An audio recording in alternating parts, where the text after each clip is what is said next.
The room was small, lit only by a tired lamp that hummed against the beat of an old cassette.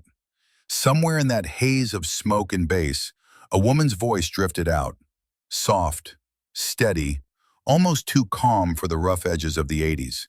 It wasn't loud, it didn't need to be. It sounded like someone humming a memory they were afraid to forget. People who stood in those rooms back then still talk about her. Not in headlines, not in documentaries, but in the quiet way you mention someone who mattered. And it always leads to the same question. How did a voice that once carried through the heart of hip-hop become a whisper in its history? She lived inside a world where the streets shaped the rhythm, where the nights were long, and where young artists learned to survive by turning their wounds into music. Before the fame, before the tragedy, before the movement that changed a generation. Somewhere in Brooklyn, a young girl was finding her sound, a sound that would one day rise, then fade, then live again in the memories of those who knew what she gave. She was born Ramona Scott, in a corner of Brooklyn where the mornings carry the smell of street vendors and the evenings belong to the sound of block parties. Flatbush wasn't an easy place, but it had a rhythm of its own, a rhythm that shaped the children who grew up listening to older kids rhyme over tinny speakers and borrowed turntables. In that world, music wasn't a luxury. It was a way out, a way through, a way to breathe. Ramona grew up with her younger sister Pamela, a girl with a bright voice and an instinct for harmony. Fittingly, that would become her stage name someday. Their home wasn't one made for fame, but there was love, and there was music, and sometimes that was enough. They learned early that creativity wasn't something you asked permission for. You simply stepped into the beat and hoped the world made room for you. She began rhyming at local parties, the kind where the lights were dim and the speakers shook the floorboards. Her voice was softer than most, smooth enough that people sometimes thought she was singing. The nickname came naturally, Melodie, then Miss Melodie. A name born not from branding, but from the way she made people feel, like they were hearing something gentle inside a world that wasn't gentle at all. Her life shifted the night she crossed paths with a young man who was still trying to find his foothold in the world. He was living in a shelter then, carrying more ambition than opportunity.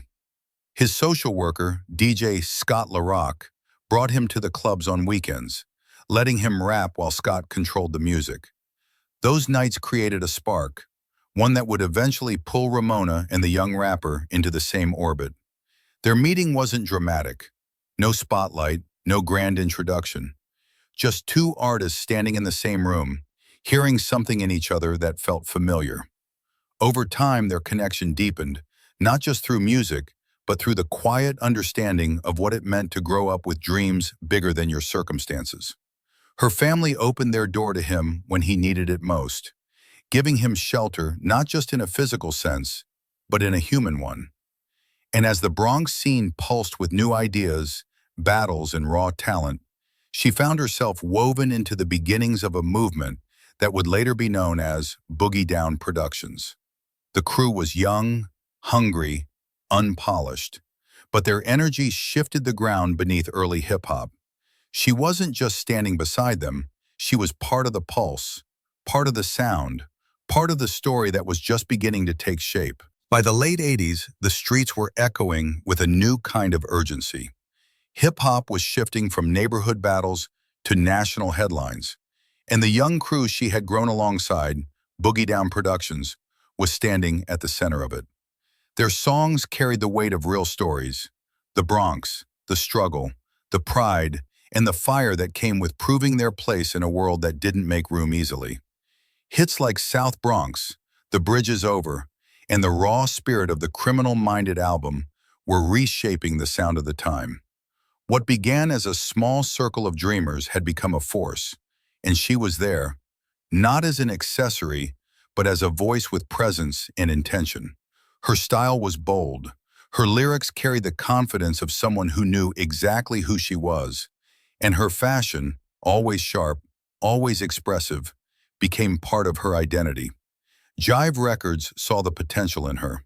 They signed her to a solo deal, opening the door for her to carve her own lane outside the crew. In 1988, she released her first single, Hype According to Miss Melodie, a debut that announced she was more than a background figure in someone else's legacy.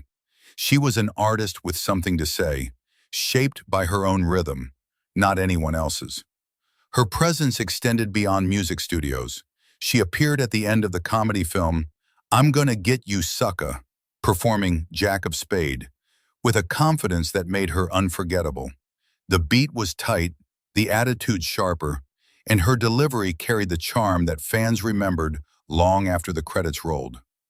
But 1989 was the year her voice landed in a place that would echo for decades. A teen had been killed at a Boogie Down Productions in Public Enemy show at the Latin Quarters, and the pain from that moment, combined with the grief of losing Scott LaRock, sparked a call for change. KRS-One responded by forming the Stop the Violence movement, a rare moment where hip-hop's biggest names stood together for something bigger than themselves. Self-destruction wasn't just another record. It was a plea, a warning, a mirror, and her verse cut through with clarity and strength. She called herself a born-again rebel, demanding an end to the violence consuming young people. It became one of the most memorable moments of the entire track. Later that year, she released her full-length album, Diva, showcasing tracks like To Sing All Night and Live on Stage. The single, Wake Up, climbed to number 28 on Billboard's Hot Rap Singles, her only charting single, but one that left a mark. She also appeared in Queen Latifah's Ladies First, a defining celebration of powerful women in hip-hop. For a moment, her voice was everywhere, on records, in videos, in the culture itself. She wasn't just part of the movement, she was helping shape it. The glow around the movement didn't last forever. In the summer of 1987, long before the awards and headlines, tragedy struck with a force that reshaped everyone connected to Boogie Down Productions. Scott LaRock, the calm center of the crew, was killed while trying to break up a neighborhood dispute. His death wasn't just a headline, it was a wound, one that cut deep into the heart of the culture. People still speak of it as the first tragedy in hip-hop, a moment that changed how artists understood their own vulnerability. In the silence that followed, the crew had to find a new rhythm. KRS-One stepped into the role of leader, carrying the weight of both grief and responsibility. For her, the loss wasn't only about music. It shook the foundation of the community she had helped build. The optimism of those early years faded into something heavier, and though the work continued, something in the air felt altered. Her personal life began to shift as well. She had married KRS-One in 1987, a union that made them hip-hop's first married couple, a fact that fans mentioned with pride. But marriage under the pressure of fame, loss, and a growing movement is rarely simple. By 1992, they quietly parted ways. Little was said publicly, and perhaps that was intentional. Some endings don't need an audience. After the divorce, her presence in the spotlight dimmed. There were no sudden comebacks, no carefully planned rebranding, no attempt to chase trends. Instead, she stepped back, moving into a quieter world where her name didn't have to carry the weight of expectations. The industry was changing quickly by the early 90s. New sounds, new stars, new directions. And while some artists adapted, others chose stillness. She became a mother to two sons, building a life that didn't revolve around studios or stages. There were no tabloid stories, no dramatic fallouts, just a woman living her life outside the lens that once followed her. For many fans, she became a memory, a soft echo from a time when hip-hop was younger, rawer, more uncertain. Then, in July of 2012, news surfaced that she had passed away in her sleep. She was only 43. The cause was never fully explained, leaving friends and fans to hold on to what little they knew. D-Nice shared that they had spoken shortly before her death, and that the last thing she told him was that she was proud of him. A small sentence, but one filled with grace, the kind of grace she carried throughout her life. Her sister Harmony found her own path, becoming a lead vocalist with the Brooklyn Tabernacle Choir, winning multiple Grammy Awards. Even in that, there was a sense of continuity. Two sisters, two lives shaped by music, each leaving their own imprint in different corners of the world. Some stories fade quietly, not because they lack meaning, but because they lived in the shadows of louder narratives. Hers was one of them. In the United States, her story sits in a particular place, a space reserved for artists who helped build the early architecture of hip-hop, but were never fully recognized by the machinery that later turned the culture global. Among older fans, especially those who lived through the 80s, her name still carries a quiet respect. They remember the softness of her voice, the strength of her lyrics, and the rare presence of a woman standing confidently within a male-dominated movement. Her verse on self-destruction remains a fixture in conversations about socially conscious rap. For many Americans who grew up watching MTV in those years, that music video became a cultural time capsule, a moment when hip-hop tried to save its own children.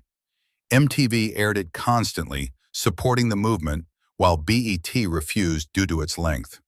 That small divide says much about the media landscape of the time and how messages of peace traveled unevenly, even within the same country. Internationally, her name didn't travel as far as others in the Boogie Down Productions circle. Outside the U.S., the Stop the Violence movement was recognized mainly through its leaders, and not every contributor received the same spotlight. Still, for those who studied the roots of hip-hop from abroad, her appearance in Self-Destruction marked her as part of a generation that believed music could be more than entertainment. It could be instruction, protection, and protest. The global rise of hip-hop in the 1990s and 2000s created a strange contrast. Artists who came later, with bigger budgets and broader distribution, often overshadowed pioneers whose careers were rooted in community rather than commercial systems. Women, especially Black women, felt this gap the most. They helped carry the movement forward, but were often written out of the larger story. That's why her legacy matters. It shows how easily foundational figures, particularly women, can be forgotten in a culture that moves quickly and records imperfectly. Her journey reflects a truth many Americans understand. Sometimes the people who shape us the most aren't the ones who end up in the spotlight, but the ones who stood their ground when the world wasn't looking. Her story doesn't end with chart positions or magazine covers. It lives in something quieter, something truer. Miss Melody carried a voice that didn't need to shout to be heard. She stood in rooms where the future of hip-hop was being written in real time, and she added her own line to that story with grace, wit, and a softness that stood out against the noise of the era. Her legacy rests in the fact that she was among the earliest Black women to write her own lyrics, to claim her own voice, and to stand alongside a movement that reshaped American music. She didn't chase attention. She didn't bend her identity to fit an industry that often ignored women like her. Instead, she offered what she had, her melody, her conviction, her presence, and trusted it would matter. And it did. It mattered in Self-Destruction, where her verse carried the weight of a community asking itself to choose life. It mattered in the early days of Boogie Down Productions, when she helped form the atmosphere that gave the crew its edge. It mattered in the memories of fans who still remember her lines, her look, and the light she brought into a hard and uncertain time. In the years after her passing, the world changed. Hip-hop became global. Conversations about women in rap grew louder. And slowly, people began looking back, searching for the women who helped lay the foundation. When they do, they find her, not at the center of the spotlight, but standing in the glow just beside it, steady and sure. Her life reminds us that some contributions aren't measured by fame. They're measured by impact, by courage, by the echoes they leave in the people who listened. If this story brings someone to mind, someone whose work changed you, even quietly, feel free to write their name below. We read every memory shared here.